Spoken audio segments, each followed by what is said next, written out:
My name's Ming Richardson. I'm the compliance broker for Maximum One Realty and Realtor Partners. And beside me is Alan Richardson, the managing broker for Maximum One Realty and Realtor Partners. Hopefully that you guys had a great weekend and starting off your Monday with the underbelly of the real estate. I like that. Yeah, that's normally my line, but that works okay, good. So, okay, good. But yeah, thank you very much for joining us. We have a lot of really cool things that we want to share with you this week. We do this every Monday morning where we kind of start off the comings and goings here in the real estate world. So I want to start off with, and I'm going to go ahead and share our screens here kind of thing. And so, what is America's most festive state?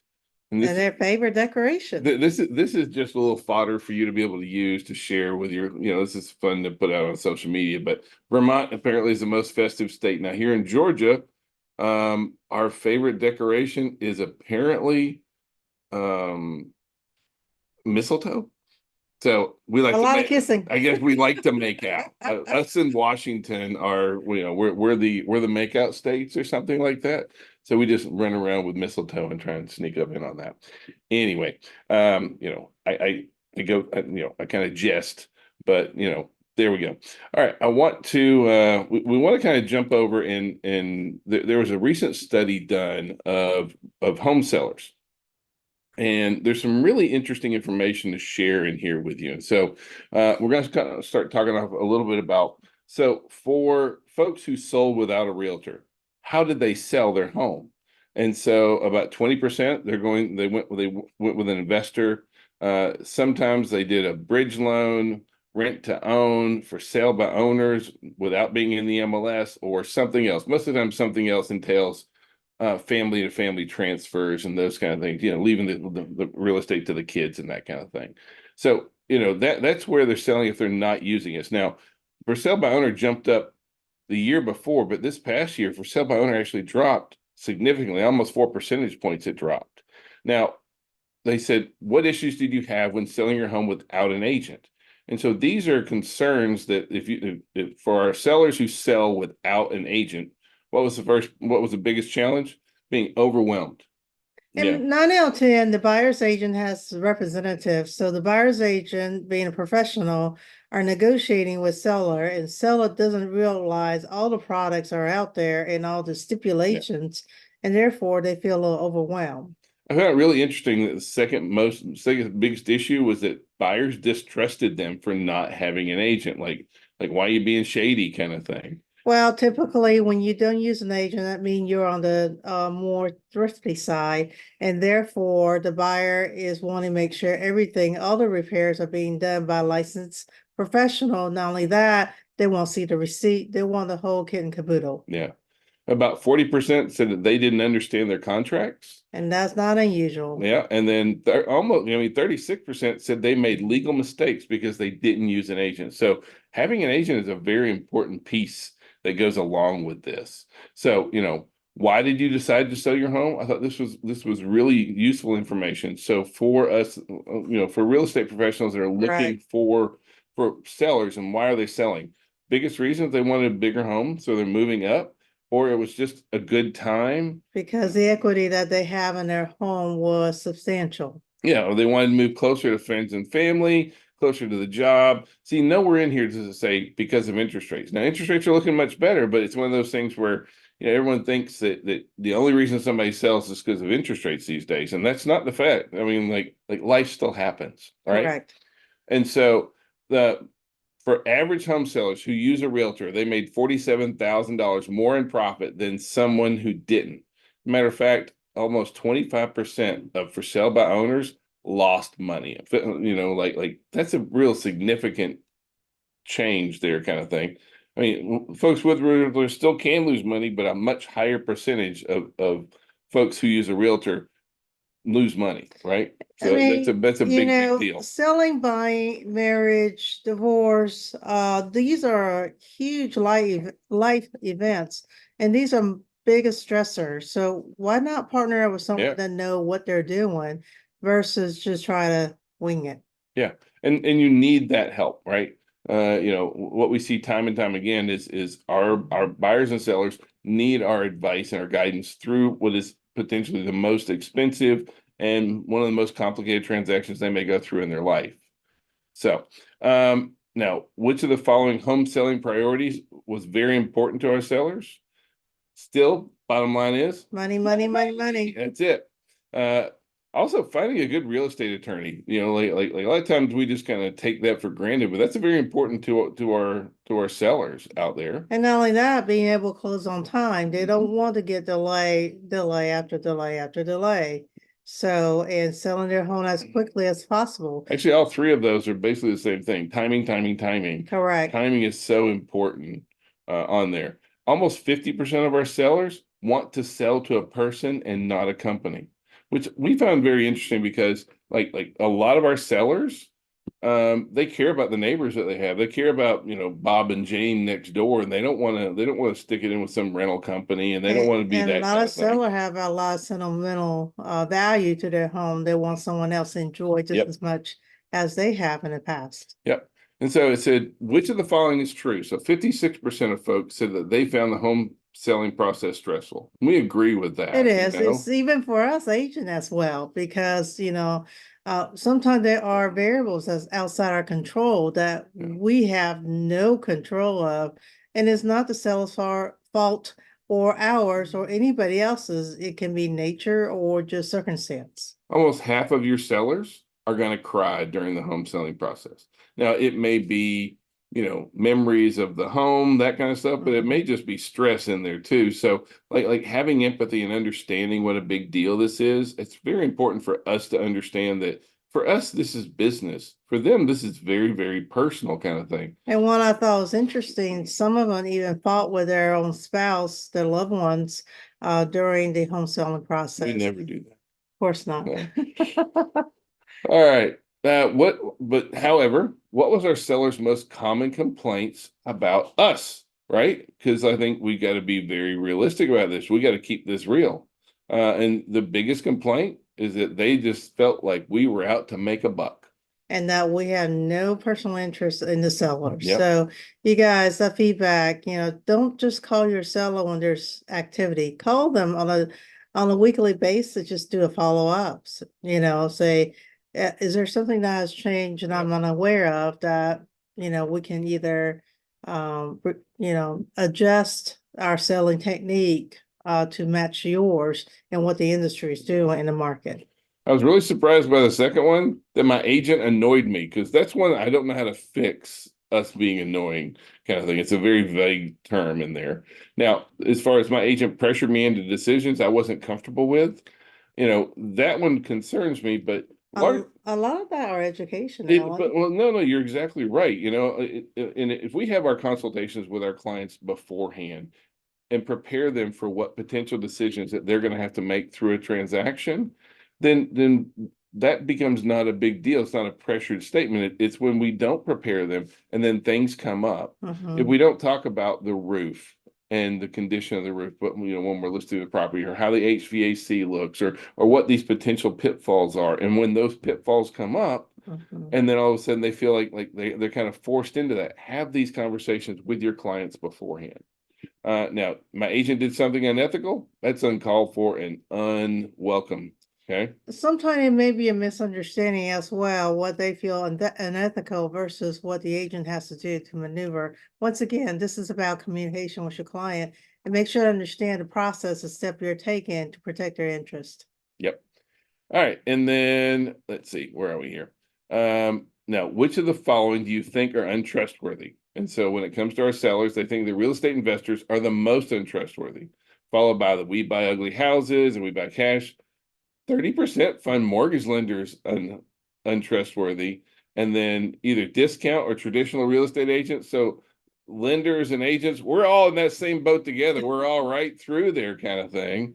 Like there is a lot of distrust in our industry. We need to understand that, and that's a really big deal for our sellers, right? So we have to earn their trust. This is about relationships. So why some of your automated system fail is because the automated system do not tell them what's going on. It's just a very pure streamlined process. Now, on a completely different survey, they polled sellers and said, how much time did your agent spend on your transaction?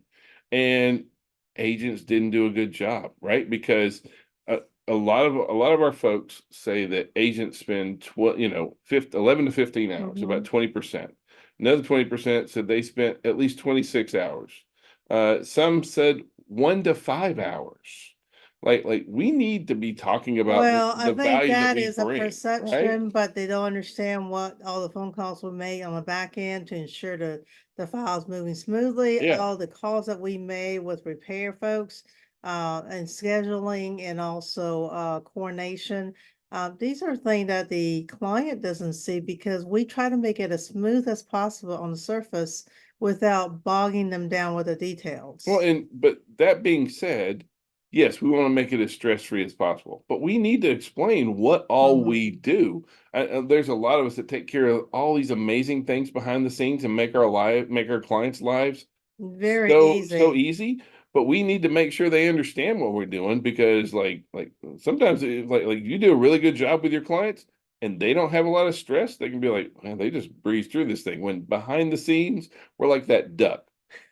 Everything above the water is so calm and majestic. Underneath, we're paddling like hell. So, it's just kind of how we roll, right? So now the next one, Wave Group asked buyers if they felt that their agent was fairly paid, and overwhelmingly, 87% said that they felt their agents were paid fairly. And so that's really, really good news because, in light of all these lawsuits and all these other things kind of coming up, like we need to understand that our clients still generally feel that we're fairly paid, right? They understand, they see value in what we And that do. is kudos to the agents that do consultation, explain the process and let them know some of the hiccups. Well, and because, we have so many new lawsuits in the real estate space. There's a new one in Georgia. And speaking of which, coming up this Wednesday, Seth, he's the general counsel for GAR, for Georgia Association of Realtors. And on Wednesday at 2 p.m., he's going to be having a virtual session tailored towards real estate agents. Now, actually, Seth had a session last week with brokers. Just brokers. And so we were on that. But this one coming up on Tuesday, I'm sorry, Wednesday is tailored primarily towards agents. And let me highly, highly recommend you to attend that Zoom.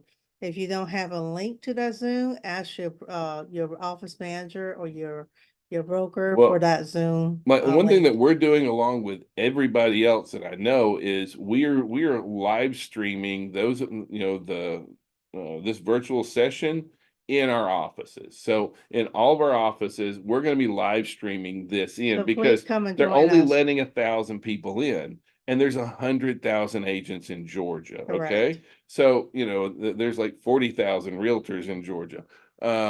So if you're late, you might not be getting Yeah, to the exactly. Zoom, just so you know, So- even you have registered. So jump in with the offices, please. All of our offices are going to be live streaming this.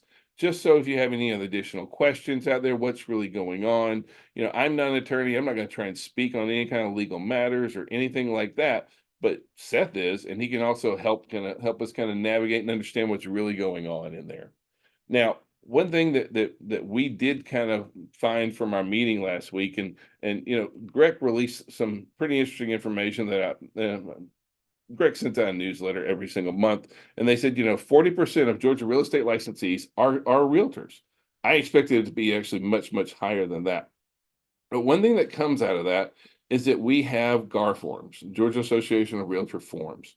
And, GAR forms used to be the only license forms that we had in the state of Georgia. Up until 2012. Yeah. And now that we're seeing all these litigations coming out, even if you're not a realtor, buy the forms, right? And I mean, one thing that we're seeing is the protections that are built into our real estate forms, not just for realtors, but for personal property rights. It's a protection and also clarification of the contract, the definitions, the meaning, the consequences, the what ifs, and rights and obligations. So, all other forms, some of them have not been updated, and some of them are written by an attorney that doesn't cover, and it's too vague. Matter of fact, we have one that came in that was written by attorney whose wife is a real estate practitioner.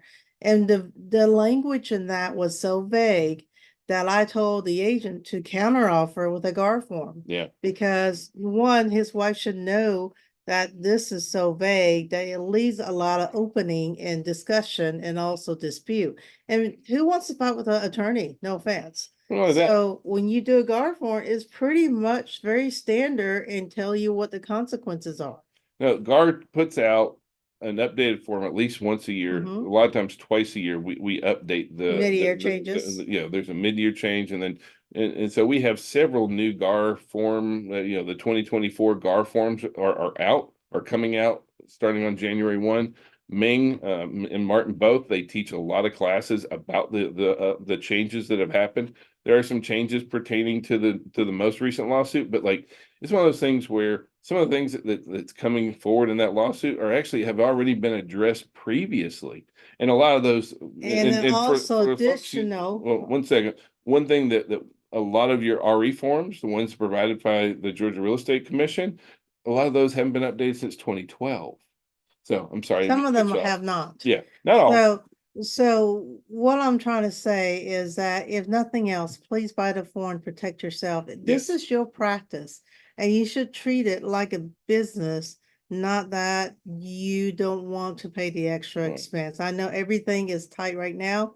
Everybody's feeling it, but if you practice without caution, I think you're not doing yourself or anyone else a service. Well, protect yourselves. It's Yeah. important that you protect yourselves. It also helps you protect your clients, and it just keeps you, you know, where you need to be. Correct. All right. Now, one thing that we saw this past week is that our consumer price inflation, consumer price index, is continuing to taper off, and so it's Thank moving goodness. its way down, which we're so great. And so the Fed met this past week. They met on Wednesday, and they said, you know what? We're not raising rates again. And so we're kind of seeing where the rates are looking like they're kind of plateauing off. And then they gave us a little bit of a Christmas present, a little bit early on there, where they said, you know what? There's going to be 3 rate cuts next year, give or take, kind of thing. And so Thank goodness. the fact that they're lowering the Fed funds rate, that threw all sorts of turmoil into the markets. And a lot of people move, and because a lot of folks have moved their money into treasuries. Correct. And treasuries is what drive mortgage rates. And so as people moved out of treasuries and into other stocks that had better yields, all of a sudden we saw treasuries drop. And since treasuries, and since the 10-year treasury especially follows the 30-year mortgage rate follows the 10-year treasury, we are now under 7%. Yeah. So I know it seems crazy for us to be like, hey, yay, we're under 7%. Celebrate. But you know, at 6.95 now, we're seeing FHA mortgages come in closer to 6.5.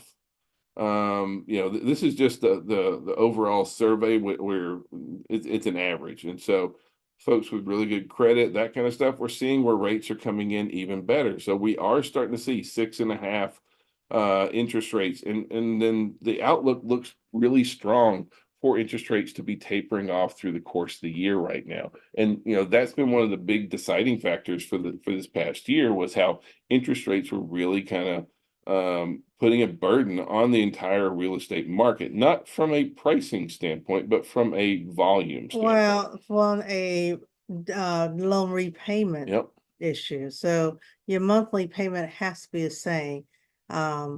And when the interest rate rises, it makes a monthly payment a lot more on the same price point home that they were looking at prior to at a lower interest rate. Well, see, and that's where the great big rub really falls in here, because on one hand, yes, we have interest rates that are coming down, but we also have sorry, my thing is messing up. Hit the right button. We also have more new listings. And so you know, this graph kind of shows you like, are we where we need to be on new listings? No, not by any means. But the fact is, we've got interest rates declining and new listings increasing. Now, I do want to caution you to make sure that you're talking to your clients that as interest rates go down, demand is going to go up. Correct. And so right now we have lowering interest rates, rising inventory, it's a great time to buy. I know that it's very easy to kind of come across as that real estate agent. It's like, it's always a great time to buy. That's not what I'm saying. I'm saying, look at the data. Rising interest, I mean, rising inventory and Lower interest rate. and it looks like it's going to keep going that way, right? That's what we're really looking at. Pending sales at the same time Has gone up. also trending up. Are we where we want to be? No, Not yet. no. Is the trend in the right direction? Absolutely. Yeah, yeah. It's great to see, right? And so actually home prices post their biggest increase since October of 2022.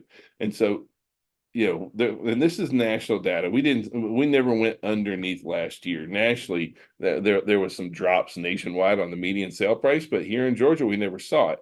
And so even though we're seeing where volume has been down, what we're not seeing is we're not seeing prices go down. And as interest rates lower, more we're going to end up with more buyers in the market. More people will be able to afford to buy. So Correct. it's important. Like we're going to see your higher increases coming along. I know several of the national folks are talking about flat and even being down in some markets. That's not Georgia, right? We have a lot of pent up demand as interest rates that's going to impact your buyers here. So the idea of I'm going to wait for it. Well, you can buy this house next year and pay a lot more money for it. And by the way, you can even just refi if you want to at that point. The honest thing is Yeah. that, you may have to wait. Some clients are not able to purchase at this interest rate. So we understand Yeah. that. So, but just understand that your competition is gonna be a little more fierce when the interest rate drops down. Now, this does not mean that it's strictly all in the seller's favor, right? More home purchases fell through than any other record, than any other November on record, right? Correct. More so even though our buyers, they're all those things we just They're said, pre-approved. they're being very selective. This isn't like the summer of 2021 when they'll just take any When they house that look they at that can. inspection report, they look at and they do their own estimate, how much it's gonna cost them to get those things repaired to where they need to be, and then they look at their monthly payment. There's not a whole lot of room to wiggle. Now, this is national numbers, runs around 17%. In Georgia, we're almost 24% of Which our is property fall huge. through. It really One is. out every 4 property falls through in Georgia right now. But this is one of those where you need to make sure your clients understand that. In earlier when we were sharing the data about, our clients feel pushed into things. If you don't tell them that, the buyers are being very selective, they're going to have given on concessions. They need to understand what's going on in the current environment, buying and selling environment, what's going on. And then you have to say, look, we need to give this concession or do this or do this. And then they feel like you're not representing them. If you have those conversations on the front end, it's much easier to have that conversation for your clients to understand. So overall, our new listings are continuing to improve. They're up 8% over last year. Now, active listings are still down, but we are trending better. Okay, so we are looking in, probably first quarter of next year, we're going to start meeting where total inventory was last year at this time. Well, the active listing also indication that pending's gone up, so there's no longer as many homes that sit in the market, on days on market, so to speak. Yeah. So now over the past, especially the last couple of years, there's been a massive apartment construction boom going on. And that's been giving renters a lot more options to choose from.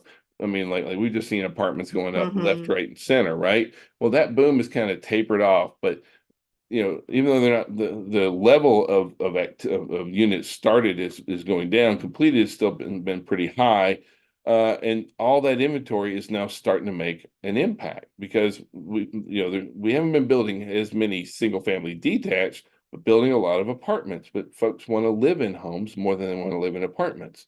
And so when you have more properties coming on the market, well, that leads to higher vacancy rates in the rental market. And so the rental vacancy rate is continuing to move up and actually looks like it's trending up even higher.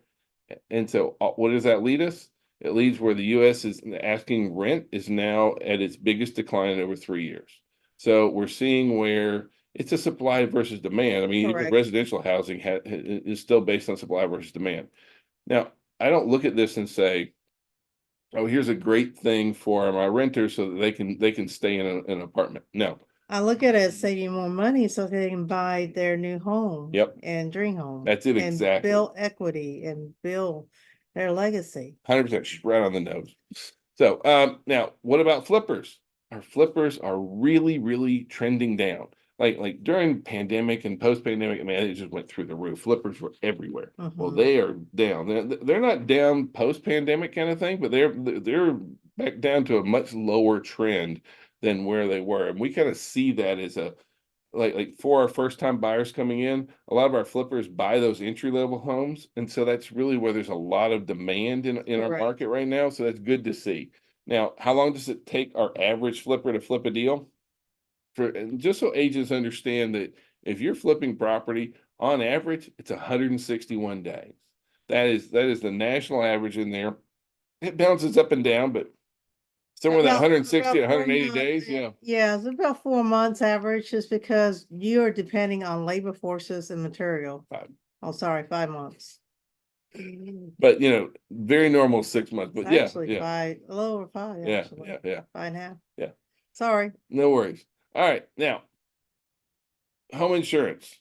Like there's been several things going on in the insurance world, and home insurance is now seen as an affordable housing issue because home insurance prices went up an average of 21% from May last year to May this year, kind of thing. And so, a lot of homeowners when they went to renew their premiums are getting sticker shock. They are. We're seeing where some of our buyers and what we used to be able to say, oh, it'll be about this much for homeowners insurance.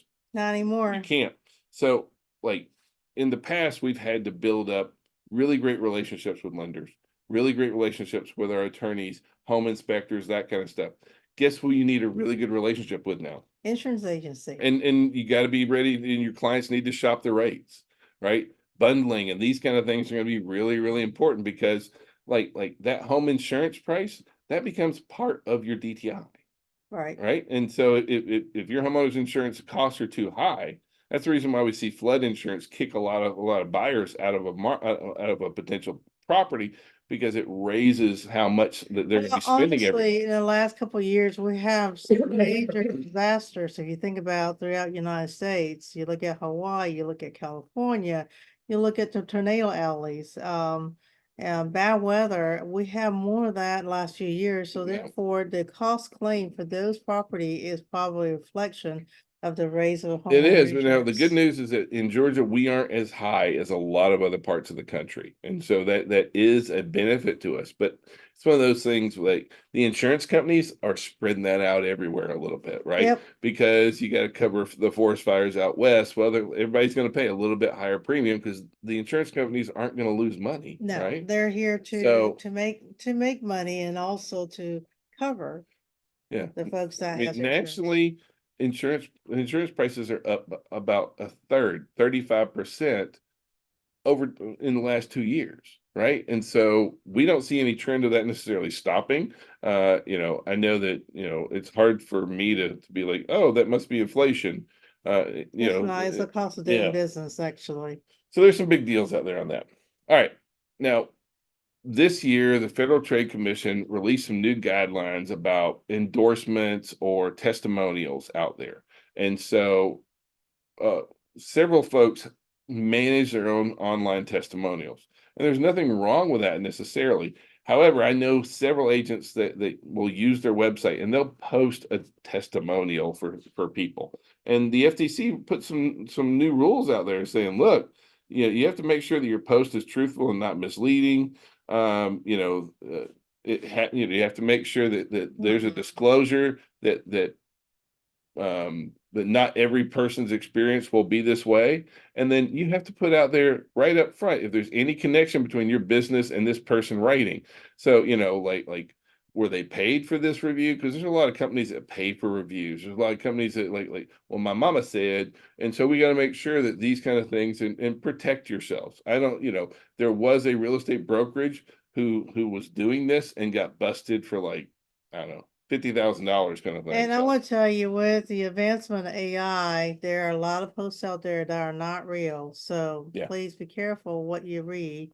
And how do you decipher? I'm not an expert in that field. I just want you to know, be careful what you read. Now, one area that you are an expert in, and Greg just really, in Greg's recent newsletter, they talk about STIPs. And we want to kind of cover some tips on STIPs, like rhyme there kind of thing. And so, like when it comes, first of all, if you have any questions, hit up your broker, us, hit up the closing attorney if you need help on those kind of things.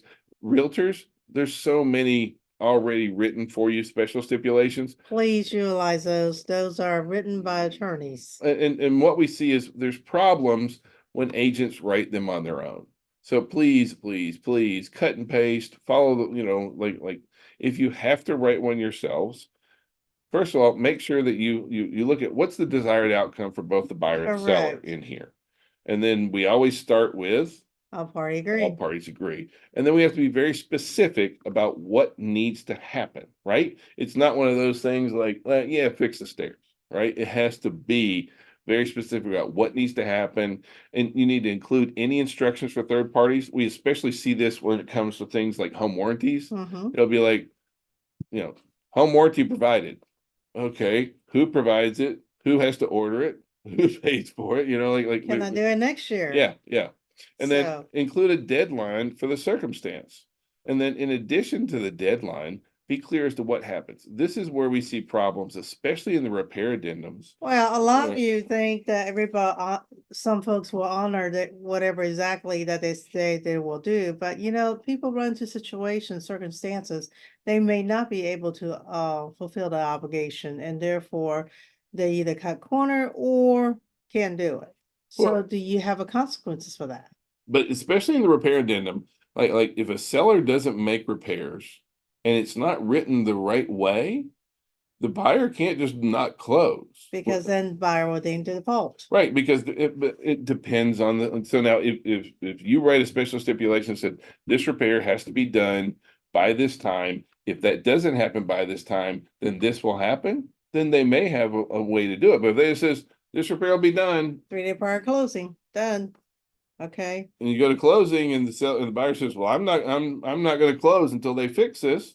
Well, guess can't what? do That that. seller's gonna take that earnest money. So you gotta Correct. be very careful about that. So again, use your brokers, use us, use attorneys, use GAR. But if you're gonna write them yourselves, make sure you get your ducks in a row. I mean, Y'all, she's you the queen of guys, steps over here. if you guys are trying to write it yourself without any knowledge background, is a mistake for one. Please always consult your broker because they're the one that's holding your E&O license or insurance. Now, we are now everywhere. So you can find, so if you like following us, and we're trying to make sure that we're available for our agents at all times. So you can catch Real Estate Backstory at realestatebackstory.com. That is our YouTube channel. We're also on Amazon Music. We're on Apple Podcasts. We're on iHeartRadio. We're on Spotify. We're on Podcaster. We're everywhere out there. So if you need us, please, and not just need us, but like being able to keep up. I know video is not always the greatest thing, so we started turning this into a podcast. Please check us out there as well. And the funny thing is, I actually got a call from someone, I guess unrepresented buyer was talking about, hey, the first contract fell through, are they allowed to do unilateral extension? And I basically told them to say, without proper documentation, I cannot make that determination. And not only that, the listing That's why you need to hire a real estate broker agent. needs to make that determination, but I think in this case point, I think the seller was unrepresented based on my conversation. So Don't matter, anyways, but it's interesting that someone called me from one of the real estate backstory. Also, all your Max One marketing needs kind of thing. If you need any kind of Max One swag, that's where you can catch us at. Now, this week, tomorrow, we have new agent boot camp. It's going to be here in our McDonough office, and that's It's going to a be 6-hour class. Okay. 6 hours. Okay, so it's a long day, but it's a good day. It's primarily intended for new agents, for folks who are new into the business, even for folks that aren't in the business or looking at it. It really is a new agent boot camp. Now, I have no problem if seasoned agents wants to come in, just don't complain because you be like, whoa, I thought this was All right, like this is entry level stuff, right? Now on Thursday, I'm going to be over in our airport office doing fast top dollar home sales with staging. That's our staging class. And that is if you're wanting to be a great listing agent, staging is really, really important. That's part of the knowledge for Mhm. listing, but along with that, once again, like we said, your seller consultation is so important to have that communication with Yep. your seller or your buyer if you're representing buyer. Hope you guys have a great week. If we've been any kind of service to you, please call, text, or smoke signals. Happy Monday, y'all. Bye-bye.